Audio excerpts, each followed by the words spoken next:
কথাতেই আছে বাঙালি ঘুরতে এবং খেতে খুব ভালোবাসে। আর আজকে জামাই ষষ্ঠী ছিল, আর জামাই ষষ্ঠী সারাদিন খাটাখাটুনি, খাওয়া দাওয়া সব কিছুই হয়েছে।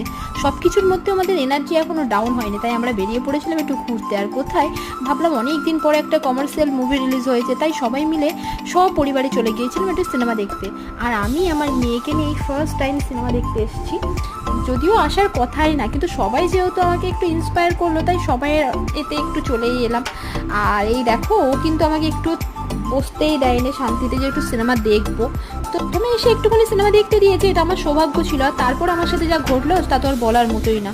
সেটা হচ্ছে, কিছুক্ষণ সিনেমা দেখার পরেই উনি বায়না ধরলেন ওনাকে বাইরে নিয়ে যেতেই হবে, উনি ভিতরে থাকতেই পারছেন না। তাই আমি সেই মতো ওর কান্না থামানোর জন্য আমি বাইরে বেরিয়ে গিয়েছিলাম। আর এক্সিটের দরজা দিয়ে যেই না আমি বাইরে বেরিয়েছি, বেরিয়ে একটু ওর কান্নাটা থামানোর পর ভাবলাম এরপর আমি এন্ট্রি নিয়ে নেবো। কিন্তু তারপরে দেখলাম এক্সিট মানে এক্সিট, আমাকে আর ভিতরে এন্ট্রি করতে দিল না। তো দুর্ভাগ্যবশত